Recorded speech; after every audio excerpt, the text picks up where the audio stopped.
Welcome back to official Akhtar Rahman sir YouTube channel. एका नवीन व्हिडिओमध्ये आपले पुन्हा एकदा स्वागत आहे मित्रांनो। आजच्या या व्हिडिओच्या माध्यमातून आपण मराठी भाषा 1 आणि भाषा 2 साठी पेपर 1 आणि पेपर 2 साठी अत्यंत सिलेक्टेड प्रश्न पाहणार आहोत, जे परीक्षेच्या दृष्टीने तुम्हाला मोस्ट इम्पॉर्टंट हे प्रत्येक प्रश्न या ठिकाणी असणार आहे मित्रांनो। तर चला व्हिडिओ सुरू करूया। व्हिडिओ सुरू करण्याअगोदर आपण जर आमच्या चॅनलवर नवीन असाल तर प्लीज चॅनलला सबस्क्राइब करा, साइडचे जे बेल नोटिफिकेशन आहे त्याला देखील ऑन करा, जेणेकरून आपल्याला अशाच प्रकारचे व्हिडिओ वेळेवर पाहायला मिळेल। प्रश्न क्रमांक 1 प्रश्न क्रमांक 1 विचारलेला आहे की दृष्टी या शब्दाचे वचन बदलून येणारे रूप शोधा। आता हे बघा मित्रांनो, 4 ऑप्शन दिलेले आहे आणि दृष्टी या शब्दाचे वचन बदलून येणारे रूप जे असणार आहे ते दृष्टीच असणार आहे। म्हणजे पर्याय क्रमांक 1 काय असेल आपला योग्य उत्तर या ठिकाणी असणार आहे। पुढचा प्रश्न दिलेला आहे प्रश्न क्रमांक 2 प्रश्न क्रमांक 2 विचारलेला आहे की खालीलपैकी कोणता शब्द स्त्रीलिंग शब्द आहे, अशा प्रकारे प्रश्न विचारलेला आहे। आणि आपल्याला या ठिकाणी सुद्धा 4 ऑप्शन दिलेले आहे, पुस्तक, विहीर, चित्र किंवा आड। तर हे बघा या ठिकाणी स्त्रीलिंग शब्द कोणता, तर विहीर हे जे असणार आहे मित्रांनो ते स्त्रीलिंग शब्द असणार आहे। पर्याय क्रमांक 2 जे असेल ते आपला बरोबर उत्तर राहणार आहे। पुढचा प्रश्न प्रश्न क्रमांक 3 तिसरा प्रश्न विचारलेला आहे की खालीलपैकी कोणत्या शब्दास षष्टी विभक्ती प्रत्यय लागला आहे। तर हे बघा मित्रांनो, षष्टी विभक्ती प्रत्यय कोणत्या शब्दात लागलेला आहे अशा प्रकारे प्रश्न दिलेला आहे। आणि देवाच्या हे काय असणार आहे आपला बरोबर उत्तर असणार आहे, कारण की च्या या ठिकाणी लागलेला आहे। ऑप्शन क्रमांक 1 जे असेल ते आपला बरोबर उत्तर राहणार आहे। पुढचा प्रश्न प्रश्न क्रमांक 4 चौथा प्रश्न विचारलेला आहे की भारा तांबे यांचे पूर्ण नाव काय आहे। आता हे बघा भारा तांबे यांचे पूर्ण नाव जे असणार आहे मित्रांनो 4 ऑप्शन दिलेले आहे आणि भास्कर रामचंद्र तांबे हे काय आहे आपलं बरोबर उत्तर असणार आहे, कारण की भारा तांबे यांचे पूर्ण नाव काय, तर भास्कर रामचंद्र तांबे असणार आहे। ऑप्शन क्रमांक 1 जे असेल ते आपलं बरोबर उत्तर या ठिकाणी असणार आहे। पुढचा प्रश्न प्रश्न क्रमांक 5 प्रश्न विचारलेला आहे की संत चोखोबा यांची धाकटी बहीण कोण होती। तर हे बघा संत चोखोबा यांची धाकटी बहीण कोण होती, अशा प्रकारे प्रश्न विचारलेला आहे। आणि आपल्याला 4 ऑप्शन दिलेले आहे, अंबिका, निर्मळा, गंगा किंवा लक्ष्मी। तर हे बघा संत चोखोबा यांची जी धाकटी बहीण असणार आहे ते संत निर्मळा असणार आहे। ऑप्शन क्रमांक 2 जे असेल ते आपलं योग्य उत्तर असणार आहे। पुढचा प्रश्न प्रश्न क्रमांक 6 प्रश्न विचारलेला आहे की समिती हे नाम कोणत्या प्रकारचे आहे। तर हे बघा समिती हे जे नाम असणार आहे ते विशेष नाम, धार्मिवाचक नाम, भाववाचक नाव किंवा सामान्य नाम। तर हे बघा मित्रांनो समिती हे जे असणार आहे ते सामान्य नाम असणार आहे। ऑप्शन क्रमांक 4 जे असेल ते आपलं योग्य उत्तर असणार आहे। पुढचा प्रश्न प्रश्न क्रमांक 7 प्रश्न विचारलेला आहे की वात्सल्य हा शब्द डॅश डॅश आहे। वात्सल्य हा शब्द कोणता आहे, अशा प्रकारे प्रश्न विचारलेला आहे। आपल्याला येथे सुद्धा 4 ऑप्शन दिलेले आहे, विशेष नाम, भाववाचक नाम, सामान्य नाम किंवा समूहवाचक नाम। तर हे बघा वात्सल्य हे जे शब्द असणार आहे ते भाववाचक नाम असणार आहे। ऑप्शन क्रमांक 2 जे असेल ते आपलं योग्य उत्तर या ठिकाणी राहणार आहे। पुढचा प्रश्न प्रश्न क्रमांक 8 प्रश्न विचारलेला आहे की षष्टी विभक्ती प्रत्यय कोणती। आता हे बघा षष्टी विभक्ती संदर्भात आपण प्रश्न क्रमांक 3 ऑलरेडी पाहिलेला आहे। या ठिकाणी पुन्हा तेच प्रश्न विचारलेला आहे की षष्टी विभक्ती कोणती, तर च्या, ची, चे हे काय असणार आहे आपली षष्टी विभक्ती असणार आहे। म्हणजे पर्याय क्रमांक 3 काय राहणार आहे आपलं बरोबर उत्तर राहणार आहे। पुढचा प्रश्न प्रश्न क्रमांक 9 प्रश्न विचारलेला आहे। आता हे बघा मित्रांनो 9 प्रश्न या ठिकाणी विचारलेला आहे की अकारांत पुल्लिंग नामाचे सामान्य रूप आकारांत होते, या नियमात बसणारा शब्द निवडा। आता हे बघा मित्रांनो अकारांत पुल्लिंग नामाचे जे सामान्य रूप आकारांत होते या नियमात बसणारा शब्द कोणता आहे, तर खांब। ऑप्शन क्रमांक 3 काय असेल आपला बरोबर उत्तर असणार आहे। पर्याय क्रमांक 3 जे असेल ते आपलं योग्य उत्तर असणार आहे। प्रश्न क्रमांक 10 प्रश्न विचारलेला आहे की खालीलपैकी कोणत्या शब्दाचे सामान्य रूप होताना दंत तालव्याचा तालव्य होईल, अशा प्रकारे प्रश्न विचारलेला आहे। आणि 4 ऑप्शन दिलेले आहे। येथे सुद्धा आपला पर्याय क्रमांक 1 चोच जे असेल मित्रांनो ते बरोबर उत्तर राहणार आहे। पर्याय क्रमांक 1 जे असणार आहे ते आपला योग्य उत्तर या ठिकाणी राहणार आहे। पुढचा प्रश्न प्रश्न क्रमांक 11 प्रश्न दिलेला आहे की हे बघा पुरुषवाचक सर्वनाम ओळखा। आता पुरुषवाचक सर्वनाम कोणते, अशा प्रकारे काय आहे प्रश्न विचारलेला आहे। आपल्याला ऑप्शन दिलेले आहे, तू, आपण, ती, हा, स्वतः किंवा कोण। तर हे बघा पुरुषवाचक जे सर्वनाम असणार आहे ते तू, आपण म्हणजे पर्याय क्रमांक 1 जे असेल ते आपला योग्य उत्तर राहणार आहे। पुढचा प्रश्न प्रश्न क्रमांक 12 प्रश्न विचारलेला आहे की गोपीच्या धावण्यात दुसरा क्रमांक आला। आता दुसरा या ठिकाणी अंडरलाईन केलेला आहे, म्हणजे गोपीच्या धावण्यात दुसरा क्रमांक आला, अशा प्रकारे प्रश्न विचारलेला आहे। 4 ऑप्शन दिलेले आहे, आवृत्तीवाचक, अनिश्चित क्रमवाचक किंवा गणनावाचक. तर हे बघा मित्रांनो, पहिला, दुसरा, तिसरा हे जे असते ते क्रमवाचक असणार आहे. म्हणजे पर्याय क्रमांक 3 काय असेल आपला बरोबर उत्तर असणार आहे. पुढचा प्रश्न प्रश्न क्रमांक 13. प्रश्न क्रमांक 13 दिलेला आहे की मधु लाडू खात असते किंवा मधु लाडू खात असतो, अशा प्रकारे प्रश्न विचारलेला आहे. आणि या वाक्यातील रीती भविष्यकाळ रूप कोणते? तर हे बघा, रीती भविष्यकाळातील रूप या ठिकाणी विचारलेलं आहे. मधु लाडू खात असतो, तर ऑप्शन क्रमांक 2 जे असेल मधु लाडू खात जाईल, हे काय असणार आहे आपलं रीती भविष्यकाळातील योग्य उत्तर असणार आहे. ऑप्शन क्रमांक 2. पुढचा प्रश्न क्रमांक 14वा प्रश्न विचारलेला आहे की ला ख्यातावरून कोणता काळ ओळखला जातो? तर बघा, ला खात्यावरून कोणता काळ ओळखला जातो? भूतकाळ. ऑप्शन क्रमांक 2 जे असेल ते आपला योग्य उत्तर असणार आहे. पुढचा प्रश्न क्रमांक 15. 15वा प्रश्न दिलेला आहे की बोलताना, लिहिताना किंवा बोलताना, लिहिताना हे शब्द प्रकार ओळखा. आता हे बघा, 4 ऑप्शन दिलेले आहे. बोलताना, लिहिताना हे कोणते शब्द प्रकार आहे? नाम आहे, कृदंत आहे, विशेषण आहे किंवा वचन आहे? तर हे बघा, बोलताना, लिहिताना हे जे असणार आहे ते कृदंत असणार आहे. ऑप्शन क्रमांक 2 जे असेल ते आपलं योग्य उत्तर या ठिकाणी राहणार आहे. पुढचा प्रश्न क्रमांक 16. 16वा प्रश्न विचारलेला आहे की हसणे हा मनुष्याचा स्वभाव आहे. या वाक्यातील हसणे हा शब्द डॅश डॅश आहे, अशा प्रकारे काय आहे आपल्याला प्रश्न विचारलेला आहे. ऑप्शन दिलेले आहे धातू साधित नाम, सर्वनाम, विशेषण किंवा क्रियापद. तर हे बघा, हसणे हा मनुष्याचा स्वभाव आहे. या वाक्यातील हसणे हे जे शब्द असणार आहे ते धातू साधित नाम असणार आहे. ऑप्शन क्रमांक 1 जे असेल ते आपला बरोबर उत्तर राहणार आहे.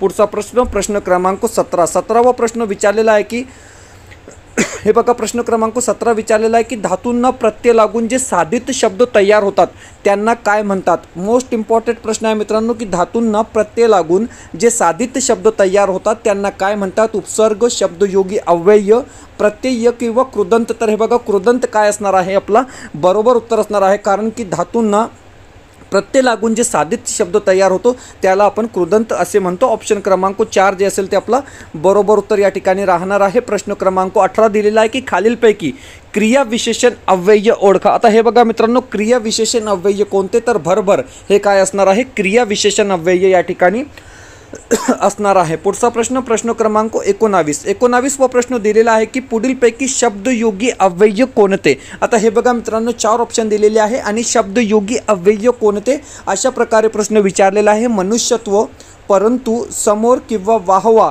तर हे बघा, समोर काय असणार आहे? शब्दयोगी अव्यय असणार आहे. ऑप्शन क्रमांक 3 जे असेल ते आपला राईट आन्सर या ठिकाणी असणार आहे. पुढचा प्रश्न क्रमांक 20.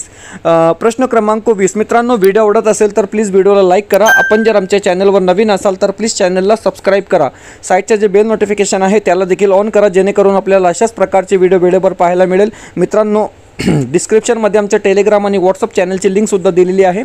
तेथे जाऊन आपण आमच्या टेलिग्राम आणि व्हॉट्सअप चॅनललासुद्धा जॉईन करू शकता. जर तुम्हाला आमच्या चॅनलची मेंबरशिप हवी असेल तर जॉईन बटनला जॉईन करून आपण ही मेंबरशिप घेऊ शकतात. व्हिडिओला प्लीज लाईक करा. पाहूया प्रश्न क्रमांक 20. 20वा प्रश्न या ठिकाणी विचारलेला आहे की जर अभ्यास केला तर पास व्हाल. कोणता वाक्य आहे? उद्देशबोधक, करणबोधक, कारणबोधक, स्वरूपबोधक किंवा संकेतबोधक. तर हे बघा, जर अभ्यास केला तर पास व्हाल म्हणजे संकेतबोधक. ऑप्शन क्रमांक डी जे असेल ते आपला काय असणार आहे? बरोबर उत्तर या ठिकाणी असणार आहे. मित्रांनो, या ठिकाणी आम्ही तुमच्यासाठी एक स्पेशल ऑफर या ठिकाणी आणला आहोत. हे बघा, हिंदी प्रश्नसंच 1, हिंदी प्रश्नसंच 2, बालमानसशास्त्र व अध्यापनशास्त्र प्रश्नसंच 1 व 2, हिंदी नोट्स आणि समाजशास्त्राचे 300 प्रश्न म्हणजे महत्त्वपूर्ण 300 प्रश्न हे फक्त आणि फक्त तुम्हाला 499 मध्ये भेटणार आहे मित्रांनो. आणि जर तुम्हाला फक्त आणि फक्त हिंदीचे नोट्स आणि हिंदीचा कोणताही एक क्वेश्चन सेट पाहिजे असेल तर 299 मध्ये आपल्याला हे कॉम्बो पॅक या ठिकाणी मिळणार आहे. 3 वस्तू पाहिजे असेल तर 399 मध्ये आपल्याला हे सगळी वस्तू कॉम्बो पॅकमध्ये भेटणार आहे मित्रांनो. आणि जर हे चारही वस्तू तुम्हाला पाहिजे तर 499. स्पेशल बालमानसशास्त्र आणि अध्यापनशास्त्राचे क्वेश्चन सेटसुद्धा आमच्याकडे अवेलेबल आहे मित्रांनो. 199 मध्ये तुम्ही फक्त बालमानसशास्त्र व अध्यापनशास्त्र क्वेश्चन सेट पेपर 1 आणि पेपर 2 साठी घेऊ शकतात. या ठिकाणी एक कॉन्टॅक्ट नंबर दिलेला आहे, या नंबरवर कॉन्टॅक्ट करून तुम्ही हे परचेस करू शकतात मित्रांनो. लिमिटेड ऑफर आहे आणि फक्त परीक्षेला आता 30 दिवस बाकी राहिलेले आहे मित्रांनो. तर या कॉन्टॅक्टवर नंबर करून हे तुम्ही परचेस करून घ्या व्हॉट्सअप करून. पुढचा प्रश्न दिलेला आहे, हे बघा, केवळ प्रयोगी अव्यय ओळखा. आता हे बघा, केवल प्रयोगी अव्यय कोणता? अरेच्या हा रघु माझा बालमित्र, अशा प्रकारे दिलेलं आहे वाक्य। आणि या ठिकाणी केवल प्रयोगी अव्यय कोणता अशा प्रकारे प्रश्न विचारलेला आहे। तर हे बघा अरेच्या हे काय असणार आहे? केवल प्रयोगी अव्यय राहणार आहे। पुढचा प्रश्न, प्रश्न क्रमांक 22वा प्रश्न दिलेला आहे की सर्वांनी मनसोक्त हसावे। सर्वांनी मनसोक्त हसावे कोणता? ओके, 4 ऑप्शन दिलेले आहे। सर्वांनी मनसोक्त हसावे, सकर्मक अकर्मक या संदर्भात प्रश्न विचारलेला आहे। आणि सर्वांनी मनसोक्त हसावे म्हणजे अकर्मक भावे असणार आहे, अकर्मक भावे प्रयोग असणार आहे। ऑप्शन डी जे असेल ते आपला बरोबर उत्तर असणार आहे। पुढचा प्रश्न, प्रश्न क्रमांक 23 तशाच प्रकारचा प्रश्न विचारलेला आहे की पक्षी आकाशात उडतात। ओके, पक्षी आकाशात उडतात कोणता प्रयोग आहे? ऑप्शन पुन्हा 4 दिलेला आहे। अकर्मक कर्तरी, सकर्मक कर्तरी, अकर्मक भावे किंवा सकर्मक भावे। तर हे बघा मित्रांनो, पक्षी आकाशात उडतात म्हणजे अकर्मक कर्तरी असणार आहे। ऑप्शन क्रमांक 1 जे असेल ते आपला बरोबर उत्तर राहणार आहे। पुढचा प्रश्न, प्रश्न क्रमांक 24वा प्रश्न विचारलेला आहे की खालीलपैकी कोणते वाक्य संयुक्त नाही? हे बघा मित्रांनो, मोस्ट इम्पॉर्टंट प्रश्न आहे की खालीलपैकी जे 4 वाक्य दिलेले आहेत त्यापैकी संयुक्त वाक्य कोणते नाही? तर हे बघा, जे चकाकते ते सोने नसते, जे चकाकते म्हणून सोने आहे हे संयुक्त वाक्य आहे।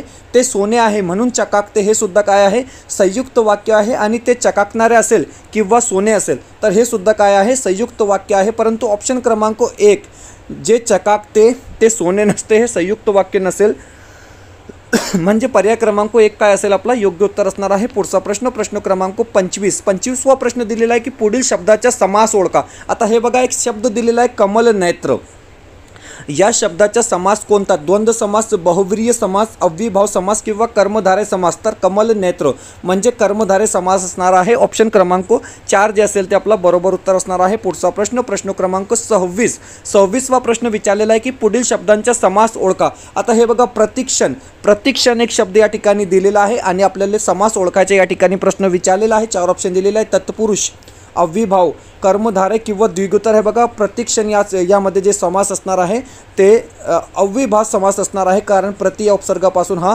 शब्द तयार झालेला आहे। ऑप्शन क्रमांक 2 काय असेल आपलं योग्य उत्तर असणार आहे। पुढचा प्रश्न, प्रश्न क्रमांक 27वा प्रश्न दिलेला आहे की आईसारखी आईच कोणता अलंकार आहे?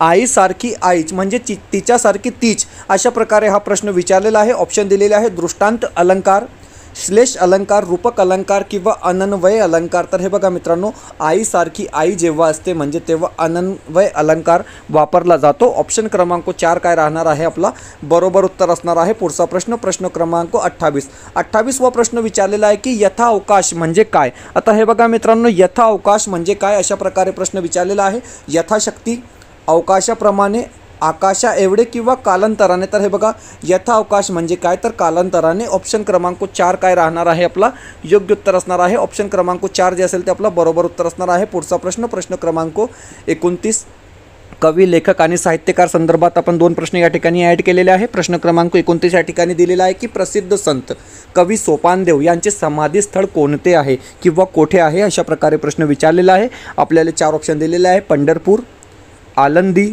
देहू किंवा सोमेश्वर। तर हे बघा, प्रसिद्ध जे संत आहे सोपानदेव यांचे समाधीस्थळ कुठे आहे? तर सोमेश्वर या ठिकाणी आहे, म्हणजे ऑप्शन क्रमांक 4 काय असेल आपलं योग्य उत्तर असणार आहे। पुढचा प्रश्न आणि आजचा आपला शेवटचा प्रश्न या ठिकाणी दिलेला आहे की श्यामची आई या चित्रपटाचे निर्माता कोण आहे? तर हे बघा मित्रांनो, श्यामची आई या चित्रपटाचे निर्माता कोण आहे म्हणजे डायरेक्टर कोण आहे अशा प्रकारे प्रश्न विचारलेला आहे। सोमो फाटक, प्रल्हाद केशव अत्रे, आचार्य अत्रे, पु ल देशपांडे किंवा वसंत कानेटकर। 4 ऑप्शन दिलेले आहे। तर हे बघा, आचार्य अत्रे, प्रल्हाद केशव अत्रे आपला काय असणार आहे योग्य उत्तर असणार आहे मित्रांनो। तर अतिशय इम्पॉर्टंट परीक्षेला उपयुक्त असे 30 प्रश्न आपण आजच्या या व्हिडिओच्या माध्यमातून पाहिले आहोत मित्रांनो। अशाच प्रकारचे प्रश्न जे आहे तुम्हाला ते परीक्षेत पाहायला मिळेल। व्हिडिओ आवडत असेल तर प्लीज़ वीडियो को लाइक करा, चैनल पर नवीन असल मित्रों तो चैनल सब्सक्राइब करा। दोस्तों अगर आप हमारे हिंदी के क्वेश्चन सेट और हिंदी के नोट्स खरीदना चाहते हैं तो डिस्क्रिप्शन में जो नंबर आपको दिया गया है दोस्तों उस पर कॉन्टैक्ट कर आप क्या है हमसे खरीद सकते हैं। परीक्षा में अभी भी 30 दिन का वक्त बाकी है दोस्तों, और उसके पहले आपने हिंदी भाषा 1 अगर ली है तो आपको संपूर्ण पेपर जो है मराठी में पूछा जाएगा, लेकिन हिंदी के हमारे जो क्वेश्चन सेट है दोस्तों उसको हल करने के बाद आपने परीक्षा देकर देखना है। आपको ज़मीन आसमान का फ़र्क जो है दोस्तों नज़र आएगा जब आप परीक्षा